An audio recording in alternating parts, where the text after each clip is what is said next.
So anyways, I met Phiwe in 2017. I met him through a mutual friend of ours, more of his friend actually, but I had worked with him in the industry. He's my ex. Who is this person to me? He's my ex. We basically hit it off immediately. We dated for about 2 years. So in the beginning of the relationship, everything flowed very well. We were pretty much, we were like a normal happy couple. He told me he was a property developer.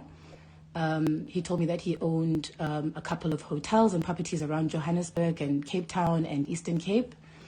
And he drove very like this was actually the first guy with money that I'd ever dated. I'd never dated a guy with money before. So it's crazy to me that his sister's saying that I was trying to ride a gravy train, but we're going to get into that.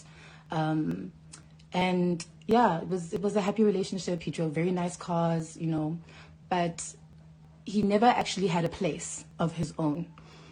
He told me that he lived at his hotel where he worked. He lived at the hotel where he worked. And I wasn't allowed to go there. I wasn't allowed to go see his apartment. So most of the time we spent time together indoors was at my place, at my apartment in Roodepoort. I had a small little 2-bedroom apartment there. I used to love that apartment. And I paid rent there the whole time. Phiwe never paid, not one time. He never paid rent, not one time. There was never a single time that he ever contributed towards the rent in the year that he spent at my place. So it was like shaky.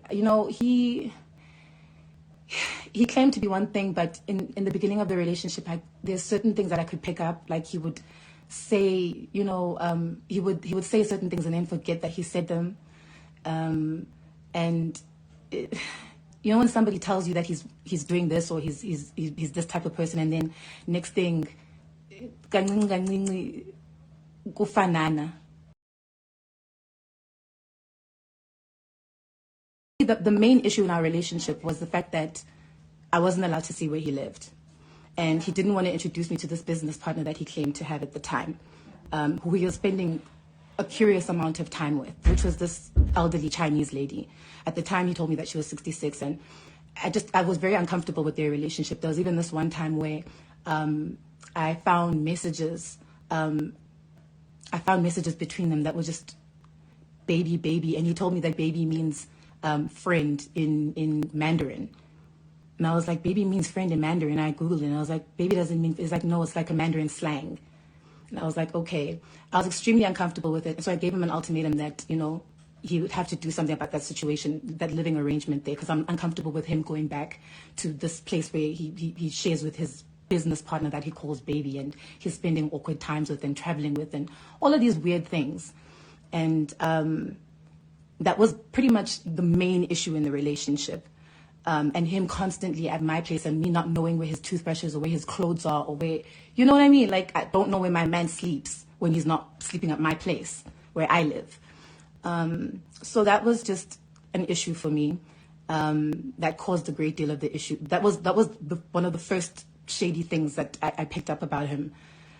And then eventually, he told me that he was going to leave, that place. He was going to, he was going to move out. And God, I'm shaking. He told me he was going to move out. And he told me that basically this lady was dying of cancer. And that's why it was complicated. He couldn't just leave because she was sick. And so he had to continue to be there to help take care of her. And eventually, he's going to find a way to move out of the place or whatever.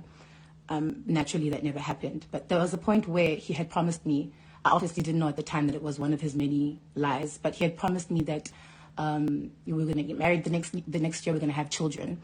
And we went house hunting. The first financial issue. At some point in our relationship, Phiwe took my car. He took my BMW. He said that he was going to go fix it. So my BMW had a dent.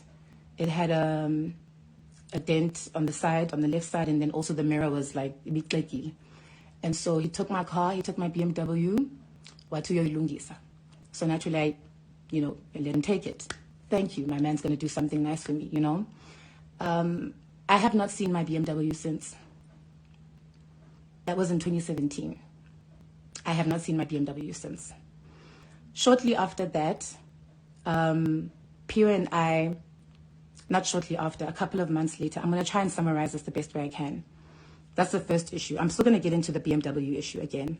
That's the first issue. This was part of the reason why I'm doing this live, what part of the reason why I'm exposing him. And I'm going to explain how now the debt that I'm incurring as a result of that BMW that I haven't seen in 5 years, I'm still paying for it today. I'm still paying for that BMW today. But I have not seen my car in 5 years. So he took my car to Lungis. It turns out he gave it to his cousin. I don't know what his cousin did with it. And it has been a wild goose chase ever since. How he came about getting me the Range Rover.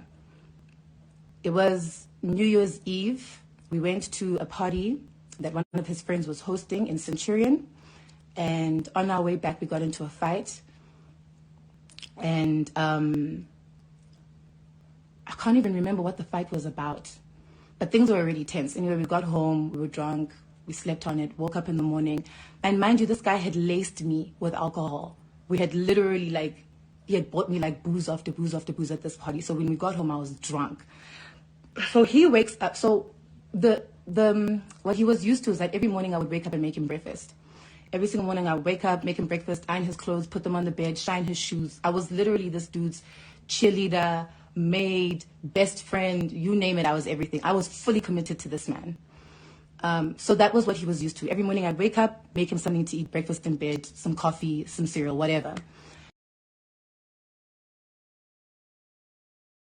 So anyway, long story short, guys, we had a back and forth argument. And he's like, I do this, and I'm like, I do this, and da-da-da-da-da. Just one of those toxic arguments that any respectful couple should never have.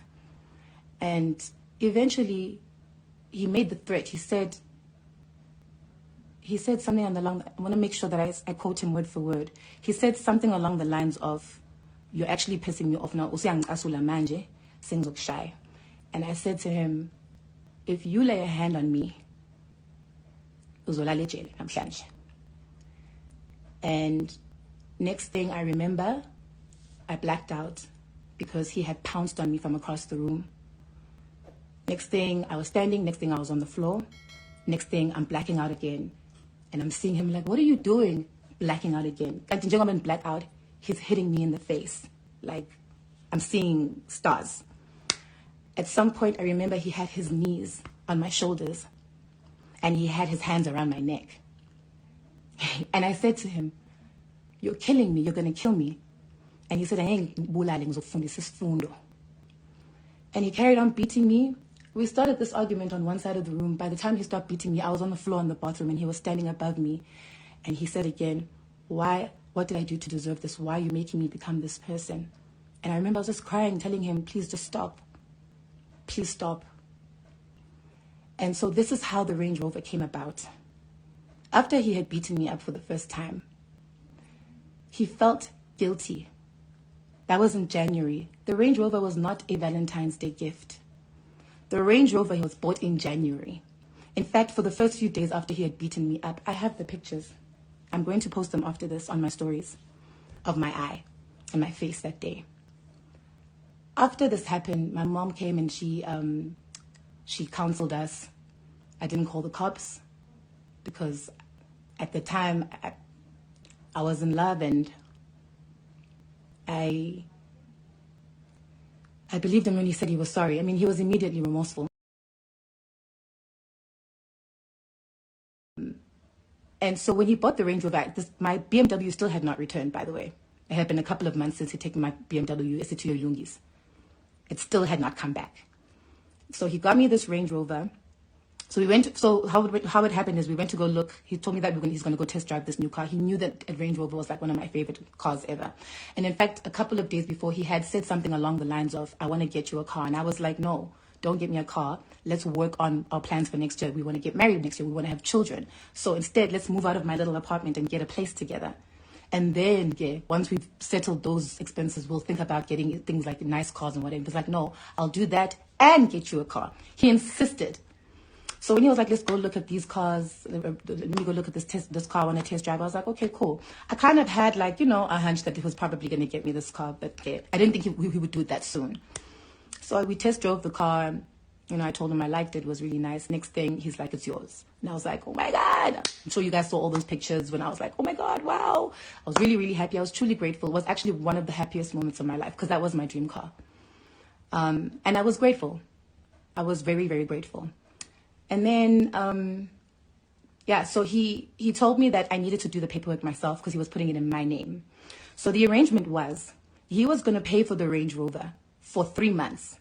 At the time, he was doing a deal in Tanzania with a Tanzanian tycoon where he was developing property. I'm sure you guys will also see if you track back my posts. There was a time where I went to Tanzania with him on like a little mini vacation. He was actually developing property there, and then he told me I should come, and then we turned it into a vacation because he knew how much I loved Tanzania and I loved the beaches. Everybody knows that I'm like partially a hippie girl, so he knows I love water. I love beautiful scenery. So he was like, come through. We'll turn it into like a vacation. So anyways, he was brokering this deal in Tanzania with this Tanzanian billionaire tycoon or whatever, where he was developing some property. He was developing some hotels alongside some of the islands there. That deal fell through. He didn't even tell me about it. So he told me that he was waiting for a huge payout from this deal. To 4 months, turning to 5 months, 6, 7, 8 months. On the 8th month, we broke up. And that's when he stopped paying for the car. Meaning now, when MFC debits me, they're going to debit whatever money is in my account. So this is where the bump started. So MFC is now debiting imali in my account that I have put aside for my life, for my rent, for my daily expenses, my money now. Ne? And this is what has been happening. Yeah, this is why the situation is like this. This is what I mean when I say this guy's put me in debt. So now I'm not only paying for the Range Rover, I'm also paying for the BMW. So now I'm paying for 2 cars. Crazy part of the story is that there was a point where we actually had an argument about this at some point. And this guy literally told me, what you're afraid of is that, because I kept asking him, I kept badgering him about my BMW. And he was like, but I told you that it's in a safe place and that you're going to get it back. But I'm like, you told me that you're going to fix it. You're going to return it. I haven't seen it since. And he was like, no, you have a car. You have a Range Rover. And I was like, yeah, but this Range Rover, you haven't paid it off. And he literally said to me, I will never forget, this man literally with a straight face said to me, what you're afraid of is you're afraid that at some point I'm going to make away with your BMW and then stop paying for the Range Rover. And then now you'll be liable for 2 debts. Is that what you're afraid of? And in the back of my mind, the first thing that came to mind was yes. But because I didn't want to come across as, like a girlfriend that didn't trust him or was, disloyal, I said, no, babe, I trust you. I know you would never do that to me. He's like, so what's the issue? And biggest mistake of my life. So that's how the Range Rover came about. I'm going to do this the best way I can, guys. I'm literally telling you this story in drips and drabs. It's hard to explain because this is like something that spanned over like the course of 5 years. So I'm trying, I'm nervous. I'm going to try and explain it the best way I can. So let's park the Range Rover story. So now we know what's happened with the BMW. We know what's happened. Amongst all of this, this man tells me that I should leave my label. My music label. I was signed to Gallo at the time. He told me that I should leave my music label and he was going to register a label and sign me. So Nyanike, love of my life, future husband, I trust anything that he tells me. I left my label and he registered a label, and at the time it sounded so romantic, like your man literally registered a whole music label just to sign you. It kind of sounds like, whoa, love lives here. Does it? Registered this label, and then he asked me to get some people to help him. I sourced the guy, a friend of mine. He's since passed away, so I don't want to mention his name, but he was the one who was helping us. Get licensing, get a licensing label, get my music on Spotify and Apple and things like that, and doing our PR and stuff like that. And then I also sourced. He sourced some producers that he still has. Oh, guys, hey. Oh, hey. This man has made a mess of my life. So you saw some producers, these young producers, very talented guys. We started recording my previous album, Izzy Pinkomo. And yeah, I was in studio every night. Sometimes I'd even sleep in studio. We worked very hard on it, and we came up with a really good album. I had sourced a photographer at the time and this photographer he shot me for free. But this guy, Phiwe, had already sent the album through to Musica without my permission, without me even agreeing to the cover. And he used the cover that was used for a previous album. So anyways, signed to his label. We did the album. I recall only doing one gig with him, and it was at Soweto Theatre. Phiwe got paid for that gig. I never got a cent from it. I think they paid about 30 or 40,000 rands. I never got a cent from that gig. He got paid. The agreement with me signing to his label was that he was going to invest 450,000 rands. This 450,000 rands is going to go towards videos, PR, all the stuff that you need to, put an album out there and make it big. Never shot any videos. Even the photographer was sourced by me, and he shot me for free because he was a friend of mine. Never paid the producers. Till this day, I don't have access to my music. I can't perform my songs via backing track today because I don't have access to the separates. So I can't perform the music for my album except for Zupungom. Zupungom is the only backing track that I actually have access to. And the producers refused to give me access because they were not paid. Therefore, they refused to give me my separates. Right now, my album is not available on if you go stream Zipinkomo right now, Ozufuman, it's not on Spotify, it's not on Apple Music, it's not on any major streaming platform because there's some paperwork that Phiwe did not do with regards to Dynasty. And this Dynasty Entertainment was his label that he registered. This guy literally turned into Quincy Jones during the course of this whole him working on my music. Today, he tells me that he doesn't know anything about this music thing. Today, une amnesia at my expense, which means I'm losing out on money. Which means when I do gigs, I have to do all my older songs. I can't perform songs from that album today. And I can't make money off of streams, off of anything today from that album. Because I can't paperwork yak. I don't know how many times I have tried to have this discussion. Some people just don't understand the language of decency. I did not want to even have to do this. Me doing this live is beyond me. I did not want to do this. I did not want this to come to this. This is the last thing I wanted to do. This man knows how much I value my privacy. He knows how much I want to keep my private life away from the public. He knows. And so he was banking on that. He was depending on the fact that Moneoa uthanda privacy yakhe, which is why ngigezela. Yeah, he's on Instagram buying Maybachs, buying his step or daughter-in-law's fact that Moneoa uthanda privacy yakhe, which is why ngigezela. Yeah, he's on Instagram buying Maybachs, buying his step or daughter-in-law's imoto. I don't know where my car is. Where is my car?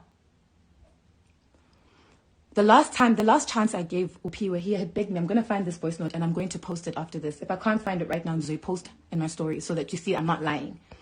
Phiwe begged me to meet up with me to resolve this issue. To resolve the issue with both cars, to resolve the issue. Oh! Wait, Yima, I'm going too far.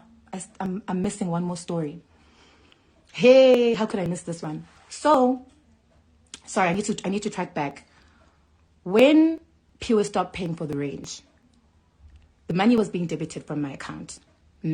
So your MFC is taking money out of my account. The money that I had in my account at that time was money for rent.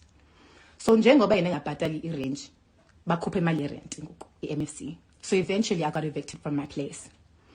After I got evicted, I called his parents and his dad had him come over on the day that I was getting evicted. On the day that I was getting evicted, not after, sorry. On the day I was getting evicted. And my whole family was there helping me. My brother, my mother, my aunt, my friends, my brother, my other brother, my older brother, and my younger brother. They were helping me move. So Phiwe came and he offered to take my stuff and put it in storage. And the agreement was he was going to put my stuff in storage until I found a new apartment to live in where I could put all my stuff in, right? And I told him I'm going to move into my aunt's place. I'm going to live with my aunt because my aunt had like this tiny little apartment at the back of her home. And so I told him I'm going to move to my aunt's place until I find myself a place to stay. And he was like, cool, whilst you're at aunt's, I'm going to pay until you find yourself a new apartment. I was like, cool. So he came, he put my stuff in storage. It was at Store Age here on 14th Avenue. My heart always breaks when I go past there. He put my stuff in storage. This is the majority of my things. So I had a 2-bedroom apartment. It was fully furnished. This is stuff that I had accumulated over the years. I had a 2-bedroom apartment. It was fully furnished. This is stuff that I had accumulated over the years. So this is my couches, my TV, I had a dining room table. I had a fridge that I'd gifted myself on my birthday. It was a 30,000 rand fridge. Guys, ifridge yami ayithatha nami. Ifridge yami yangiqelela xa ngikho manzi efridgini. I gifted myself that fridge. And anybody who knows me knows how I feel about kitchen utensils, because I love to cook. Cooking is like very therapeutic for me. If you follow my stories, you'll know. Cooking is my thing. So I had some really dope ass things. I had some expensive ass pots from Le Creuset, or Le Creuset, however you pronounce it. I had a lot of things. I had pots. I had, it was a fully furnished apartment. I had, a bed. I had, the second bedroom actually wasn't even like, there wasn't a bed in the second bedroom. I used it as a closet just because I had so many clothes and shoes and things like that. So everything that you can think of that could fully furnish a 2-bedroom apartment, that's what I had. And that's the majority of the things that he put in storage that day. This man stopped paying for my stuff in storage, and he never told me. He registered his name at the storage. So Bale, his name, his phone number, his email, his address. So Jengoba, he stopped paying. The storage is sending him messages like, you have to pay or we're going to do this. You have to pay, we're going to do this. They're sending him all of this stuff. Now I have no idea. I took the little things that I took with me. I'm thinking all my things are safe. My dishwasher, my washing machine, my fridge, my TV, yonkindo. Because my aunt's apartment was already fully furnished itself. So I didn't have to take much. I think I took like one pot, a few clothes, and, just a few things. Because I wasn't planning to stay there for long. I ended up staying for a while, but whatever. This man stopped paying after a month or 2 months. And I can't recall, I'm going to have to check the documents now. He stopped paying after a month or 2 months. And he did not tell me. So by the time that I found out my stuff had been auctioned off, everything that I had was auctioned off. Like everything, my clothes, my shoes, my stuff, yonkinto, everything. Think of everything you have in your home. And then all of it is gone. This person was receiving warnings after warnings. Watula, what to do? Never said anything. At the end of the day, I think I was owing something like 6,000 or 7,000 rand at that storage. I could have paid that. All he had to do was tell me, I'm no longer paying for the storage. Go sort out your storage. Fine, I would have paid it. For what I had, I would have paid it. I lost over 500,000 rands worth of belongings.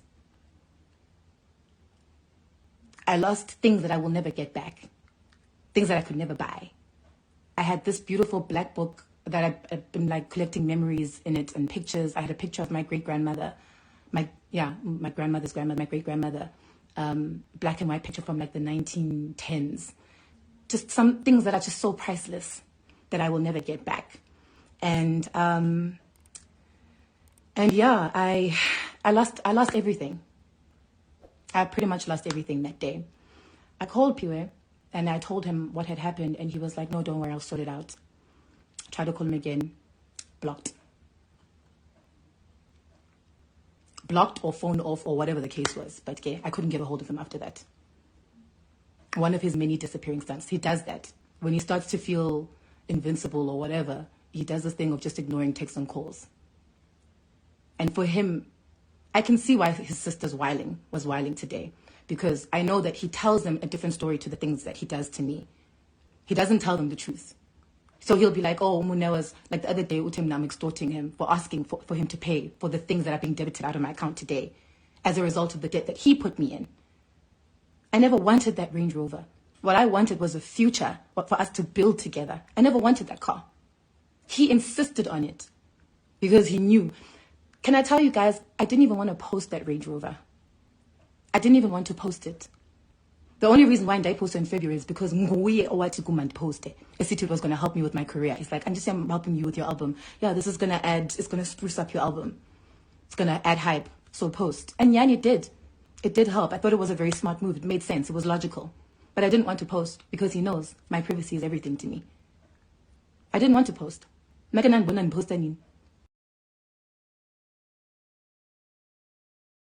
My privacy is everything to me.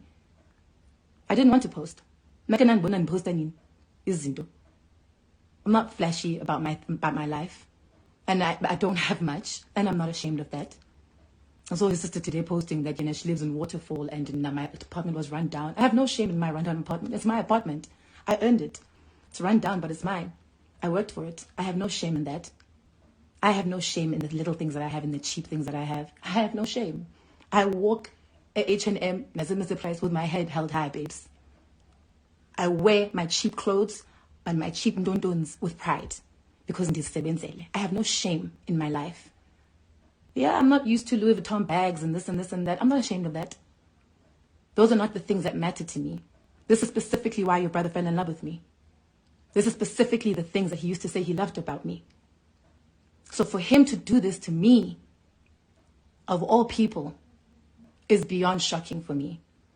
And the arrogance that this man has about it today, the last conversation I had with him, telling him, I sent him a screen grab of my banking app to say, this is the amount that came out of my account. This is the amount that came out of my account. So when I expect you to pay for certain things, it is because I've been debited here, here, here, and here.